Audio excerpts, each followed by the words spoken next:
को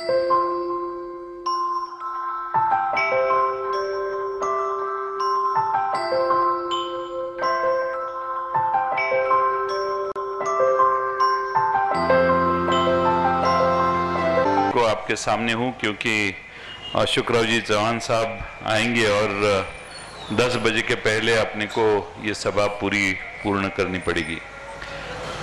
राष्ट्रवादीचे नांदेड शहराचे अध्यक्ष डॉक्टर सुनील कदम साहेब, मोहम्मद खान पठान जी, शब्बीर अंसारी साहेब, शौफ जमींदार, साबिर चाऊस, शफी अहमद कुरैशी, सत्तार यादव, सत्तार साहब, फारूक अली, डॉक्टर कल्पना डोंगरीकर जी, कन्हैया कदम, गणेश तादलापुर, मोहम्मद नजरुद्दीन, सलाम चावलवाला, फारूक भाई, सुरेश हटकर, बाबूभाई खोकीवाले, ह्या सभेसाठी उपस्थित असणारे आपल्या एटीएमचे सगळे उपस्थित असणारे सदस्य, मन्यार गल्लीतील आपण सगळे मान्यवर बंधू आणि भगिनींनो, लोकसभेच्या निवडणुकांमध्ये आपण सगळे देशाच्या भवितव्यासाठी मतदान करणार आहात। 2014 साली नरेंद्र मोदी यांना या देशात जरा बरं मतदान झालं। ते मतदान होण्याचं सगळ्यात मोठं कारण या देशातल्या सर्वांना बरोबर घेऊन समतेने आम्ही राज्य चालवू आणि या देशात काँग्रेसने काय केलं नाही ते आम्ही पुढे करण्याचं काम करू।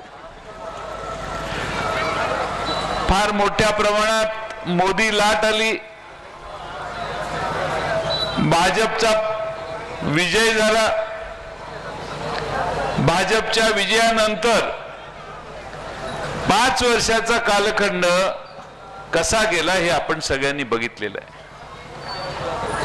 या देशाची प्रगती झाली नाही, उलट या देशाची अधोगती झाली। या देशाचा श्रीमंत माणूस अधिक धनिक झाला, श्रीमंत झाला, श्रीमंत आणि गरिबातली दरी वाढली, अदानी आणि अंबानींची घरं भरली आणि या देशातल्या सामान्य कामगाराची, सामान्य जनतेची, सामान्य व्यापाऱ्याची घरं मोकळी व्हायला लागली। या देशामध्ये हिंदू मुस्लिमांच्या मध्ये कसं अंतर वाढेल हे बघण्याची भारतीय जनता पक्षाच्या बगलबच्चे हिंदू बजरंग दल वगैरे या संघटनांनी काळजी घेतली। या देशामध्ये कुणी काय खावं, कुणी कसले कपडे घालावेत याचेही नियम आणि कायदे भारतीय जनता पक्षाच्या लोकांनी जाहीर करायला सुरुवात केली। या देशामध्ये पहिल्यांदा भारत स्वतंत्र झाल्यापासून आजपर्यंत पहिल्यांदा या देशातला अल्पसंख्याक समाज आज अस्वस्थ आहे, तो यापूर्वी कधी नव्हता। सत्तेत बसणाऱ्या माणसाच्याच बद्दल विश्वास नाही, अशी आज भारतातल्या अल्पसंख्याक समाजाची, दलित समाजाची मानसिकता झालेली आहे। आमच्या संरक्षणासाठी आम्ही कोणाकडे बघावं? ज्याच्याकडे बघावं जो सत्तेत बसलेला आहे, त्याचाच मागचा गुजरातचा इतिहास काही चांगला नाहीये आणि म्हणून या देशातल्या सामान्य माणसाला फार मोठी काळजी आपल्या सुरक्षिततेची वाटायला लागलेली। आजपर्यंत जी प्रगती झाली नाही ती मी करून दाखवतो। जगाच्या पाठीवरची जास्तीत जास्त गुंतवणूक मी भारतात आणतो असं सांगणाऱ्या मोदींनी जरा जाहीर करावं की त्यांच्या कारकिर्दीमध्ये भारतात किती लोक गुंतवणुकीला आली। याचं सगळ्यात मोठं कारण या देशात असहिष्णुतेपणे मोदी सरकारने काम केलं। जाती जातीमध्ये आणि धर्माधर्मामध्ये अंतर वाढलं आणि देशात अस्वस्थता आहे, कधीही काही होऊ शकतं अशी जगाच्या पाठीवरच्या लोकांच्या मनात एक मानसिकता असल्यामुळे या देशात गुंतवणूक कमी आली। त्याचा परिणाम झाला या देशाची अर्थव्यवस्था घसरायला लागली. 2 कोटी लोकांना रोजगार दरवर्षी देतो म्हणणाऱ्या नरेंद्र मोदींच्या काळामध्ये या देशात सगळ्यात जास्त मोठी बेरोजगारी जर कधी झाली असेल तर ती मोदींच्या काळात झाली. हे जयंत पाटील सांगत नाही, हे भारतातल्या संशोधन करून आपले सर्वे करून जाहीर करणाऱ्या केंद्र सरकारच्या एजन्सीचं म्हणणं आहे. 45 वर्षात सगळ्यात जास्त बेरोजगारी जर कधी वाढली असेल तर ती ह्या 4.5 वर्षात नरेंद्र मोदींच्या काळात वाढली. आपण सगळ्यांनी या देशातल्या महिला सुरक्षित किती आहेत याची आकडेवारी बघितली तर सगळ्यात जास्त महिला असुरक्षित याच 5 वर्षात झाल्या. या देशातल्या व्यापारी वर्गांच्या समोर तर फार मोठी समस्या आहे. मागच्या वेळी व्यापारी नरेंद्र मोदी म्हणून घोषणा देत होते. भारतामध्ये एकाही शहरात आज व्यापारी मोदी साहेबांच्या नावाने घोषणा देताना दिसत नाहीत. याचं सगळ्यात मोठं कारण व्यापाऱ्यांचा विश्वासघात नरेंद्र मोदींनी केला. हे जे छोटी छोटी दुकानं आपल्याला दिसत आहेत ना, या दुकानांचा साधारणपणे 5-6 वर्षानंतर पूर्णपणाने व्यवसाय बंद होण्याची शक्यता आहे. आणि त्याला कारण नरेंद्र मोदींनी जगाच्या पाठीवरच्या मल्टीनॅशनल कंपन्यांना भारतामध्ये रिटेल मार्केटिंग मध्ये 100% गुंतवणूक करायला परवानगी दिली. आज तुम्ही हैदराबाद मध्ये गेला तर इकिया नावाचं एक स्टोर आहे. इकिया नावाच्या दुकानामध्ये 4-4.5 लाख स्क्वेअर फुटाचं दुकान आहे. सुई टाचणीपासून चपलेपर्यंत कपड्यापर्यंत मानवाला पाहिजे त्या सगळ्या गोष्टी त्या दुकानात मिळायला लागलेल्या आहेत आणि त्या स्वस्त. आणि त्यामुळं हैदराबाद शहरातला जो लहान असा दुकानदार आहे, ज्याच्या घराच्या बाहेरचा कप्पा त्याने दुकानासाठी वापरलेला आहे, त्या दुकानदाराचा धंदा आता कमी झालेला आहे. सुरुवात फक्त हैदराबाद पासून झाली, पण येणाऱ्या 2-4 वर्षात नांदेडला असेल, पुण्याला असेल, मुंबईला असेल, कोल्हापूरला असेल, नागपुरात असेल, अशीच मोठी मोठी दुकानं परदेशातल्या पैशाने सुरू होणार आहेत. आणि त्याचा दुष्परिणाम भारतातल्या स्वतःच्या घरातल्या मुलाबाळांना जगवण्यासाठी अशी बाहेरच्या कप्प्यामध्ये दुकानं काढणाऱ्या सामान्य माणसाच्या रोजगारावर होणार आहे. या देशात भारतामध्ये नोटबंदी झाली, लोकांचा रोजगार गेला. मला माहिती आहे, धारावी मधल्या झोपडपट्टीत मुंबईत लोक चामडे कमावून त्या ठिकाणी चपला आणि पर्स आणि बॅगा तयार करायचा व्यवसाय करत होते. नोटबंदी झाल्यानंतर त्या महिन्यात धारावीतली माणसं आपले सगळी कामं बंद करून आपापल्या राज्यामध्ये परत गेली. त्याचं सगळ्यात मोठं कारण या देशात असंघटित वर्गाच्या हाताचं काम नरेंद्र मोदींनी काढून घेतलं. जीएसटी आणली. कोणत्याही या व्यापार पेठेतल्या व्यापाऱ्यांना, मन्यार गल्लीतल्या व्यापाऱ्यांना विचारा, नोटबंदी आणि जीएसटीच्या आधी त्यांचा धंदा जर रोज 10,000 रुपये होत होता तर आता 4 नाही तर 6,000 रुपयावर खाली आलेला आहे. जर या देशातला व्यापार कमी झाला, व्यवसाय करणाऱ्या माणसांना हाताला काम राहिलं नाही, नव्या पिढीच्या हाताला काम देण्याची क्षमता सरकारने दाखवली नाही, तर या देशातल्या तरुणांनी कुणाकडे बघायचं हाच खरा सवाल आज घराघरामध्ये निर्माण झालेला आहे. भारतीय जनता पक्ष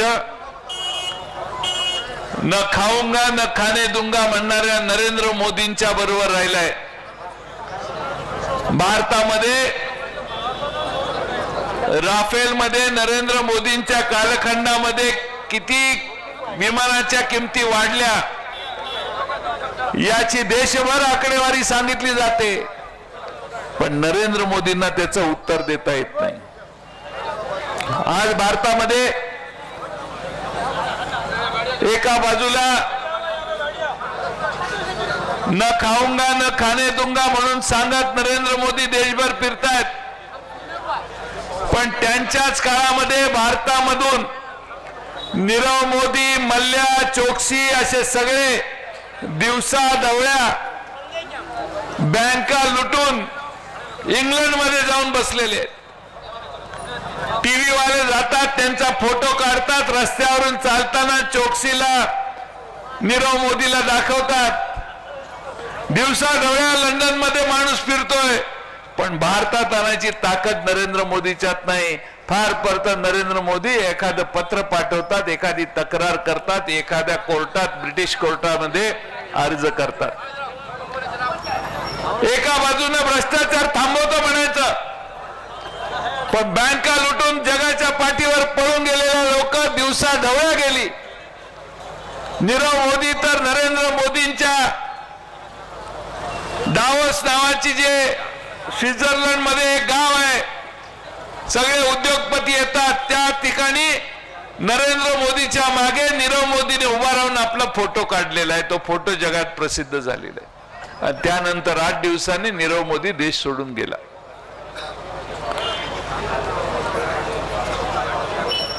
या देशामध्ये अंबानी आणि अडाणी या दोघांना श्रीमंत होण्याची संधी आहे।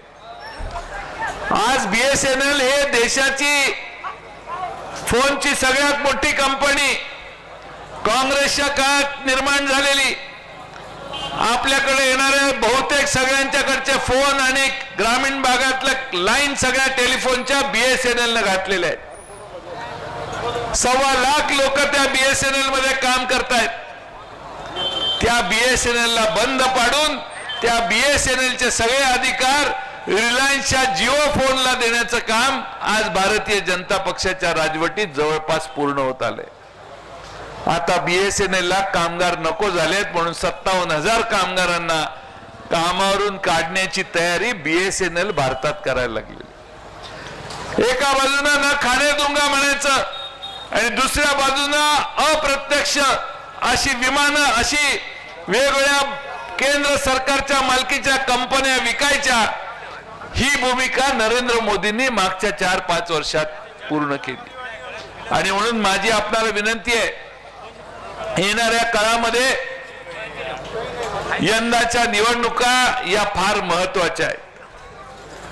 साक्षी महाराज नावाचे भाजपचे खासदारांनी तर जाहीर केलेलं आहे, आता नरेंद्र मोदी निवडून आले की या देशातली ही शेवटची निवड।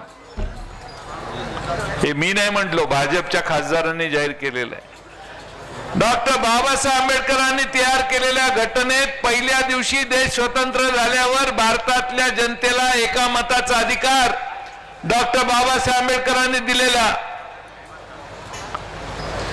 अगदी अमेरिका स्वतंत्र झाल्यानंतर 150 वर्षांनी हा एका मताचा अधिकार अमेरिकेत सामान्य माणसाला देण्यात आला, पण भारतामध्ये पहिल्या दिवशी हा अधिकार दिला। ती लोकशाही आम्हाला सगळ्यापेक्षा प्रिय आहे।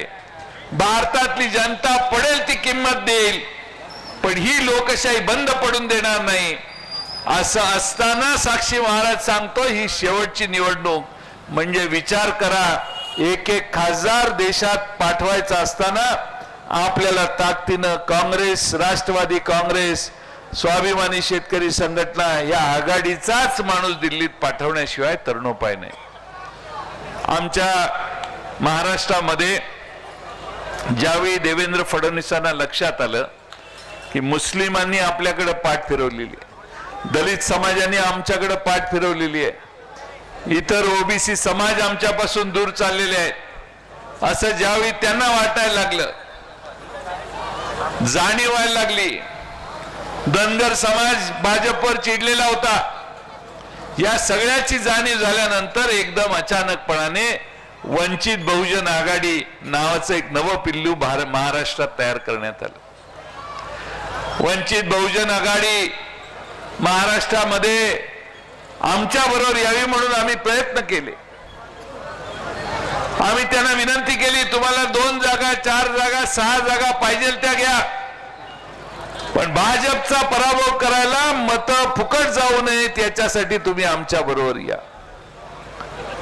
आमच्या बरोबर चर्चा करत होते, अशोकराव चव्हाण साहेब त्यांच्याबरोबर चर्चा करत होते, आणि दुसऱ्या बाजूला रोज एक एक उमेदवार वंचित बहुजन आघाडीचा महाराष्ट्रामध्ये जाहीर करण्याचा उद्योग देखील प्रकाश आंबेडकर करत होते.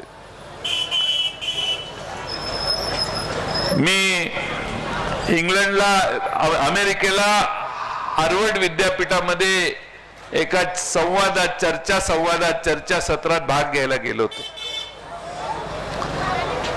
त्यावेळी ओवेसी तिथं माझ्याबरोबर चर्चा संवादात भाग घ्यायला आलेले होते. ओवेसी ना म्हटलं, ये क्या हो रहा है, हमारे महाराष्ट्र में ऐसा होगा तो फिर एक बार भारतीय जनता पार्टी की मदद होने की व्यवस्था हो जाएगी, आप भी सोचिए, आप भी बताइए. उन्होंने कहा हम भी उनको बताते हैं, ऐसा नहीं होना चाहिए.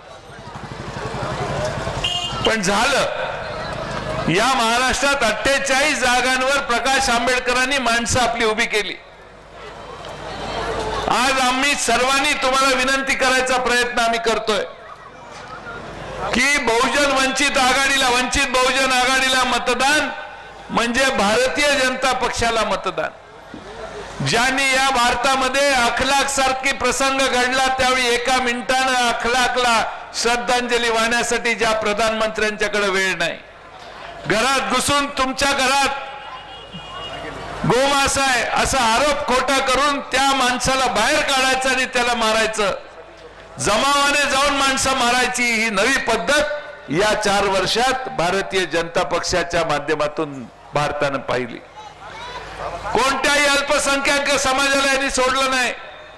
ख्रिश्चन असोत, मुस्लिम असोत, जैन असोत, दुसऱ्या बाजूनं मागासवर्गीय समाजात देखील याच गोष्टी यांनी केल्या. सगळ्यात जास्त हल्ले जर कुठं झाले असतील तर हे भारतामध्ये नरेंद्र मोदींच्या काळात झाले. ते ह्या 5 वर्षात अल्पसंख्याक आणि मागासवर्गीय समाजावर हल्ले करण्याचं काम झालं. अहो, जळगावला 2 मुलं विहिरीत पोहायला गेली, त्यांना उघडं करून नागडं करून मारण्याचं काम या जळगावमध्ये झालं. काही भारतीय जनता पक्षाच्या लोकांना त्याचं वाईट वाटलं नाही. अनेक उदाहरणं देईन मी तुम्हाला, जिथं दलितांना या ठिकाणी फार मोठ्या अन्यायाला तोंड द्यावं लागलं, भारतात द्यावं लागलं. अनेक ठिकाणी अशा हत्या झालेल्या अनुभव आपण घेतले, आणि म्हणून भारतातल्या या दलित समाजाने, अल्पसंख्याक समाजाने ठरवले आपल्याला नरेंद्र मोदींचा पराभव करायचा.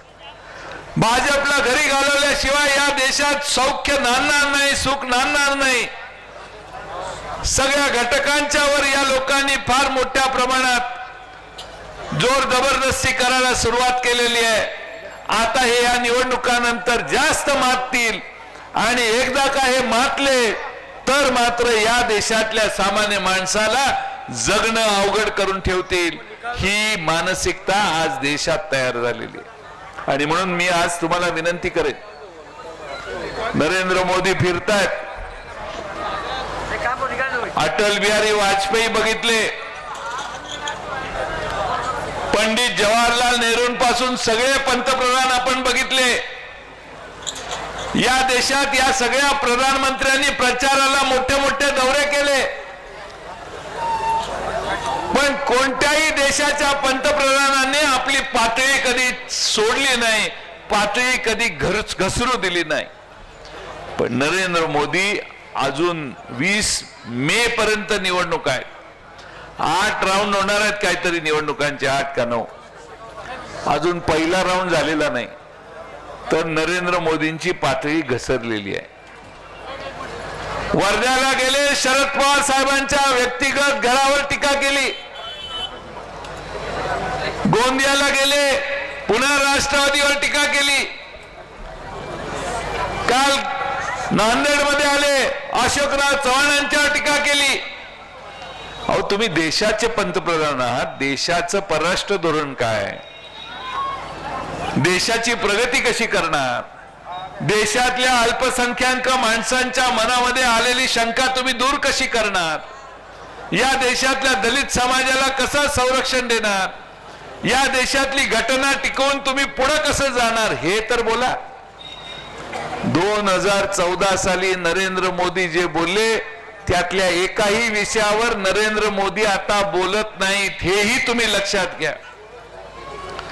जर त्यांनी काम केलं असतं, भारतामध्ये दिलेल्या वचनातली काही वचनं पूर्ण केली असती, तर आम्ही देखील एखाद्या वेळी त्यांचं कौतुक केलं असतं की बाबा याने एक 50% काम केलं. पण दिल्या त्या सगळ्या थापा. आणि म्हणून या देशामध्ये मोबाईल फोनवर जर तुम्ही गुगल मध्ये जाऊन फेकू टाईप केलं तर 1 नंबरला नाव कुणाचं येतं आणि शेवटी पण नाव 1 नंबरलाच कुणाचं येतं, तर ते नरेंद्र मोदींचं येतं. कारण एकच माणूस या देशात फेकू आहे, त्याचंच नाव तेवढं येतं. आता तुम्हाला सांगा की असा पंतप्रधान आपल्याला चालेल का?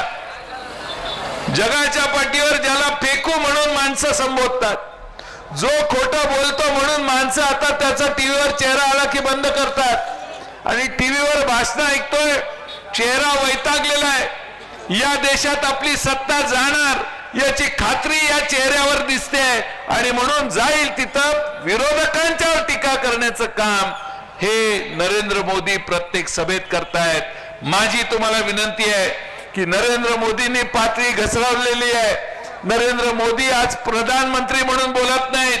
एखाद्या राज्याचा एखादा खासदार किंवा आमदार जसं बोलतो तसे आज नरेंद्र मोदी भारतात भाषण करत हिंडत फिरतायत. आपण सगळ्यांनी या सगळ्याचा विचार करा. अशोकराव चव्हाण यांनी या नांदेड शहरात फार मोठी प्रगती करण्याचा प्रयत्न केला. गुरुता गद्दीच्या निमित्ताने या शहराला शेकडो कोटी रुपये अशोकराव चव्हाणांच्यामुळे आले. मनमोहन सिंग साहेबांचा सहकार्य करून केंद्राकडून त्यांनी पैसे ओढून आणले. राज्यात आपण मागच्या वेळी काँग्रेस राष्ट्रवादी काँग्रेसच्या ज्या खासदारांना दिल्लीला पाठवलं त्यातले एक अशोकराव चव्हाण आहे. मला देशातलं चित्र आज वेगळं दिसतंय. परवा वर्ध्याला सभा झाली मनमोहन सिंग आपल्या नरेंद्र मोदींची, तर ग्राउंड 40% भरलेलं होतं. लेकिन परत दुसऱ्या दिवशी राहुल गांधींची त्याच ग्राउंडवर सभा झाली तर ग्राउंड 100% भरलेलं होतं.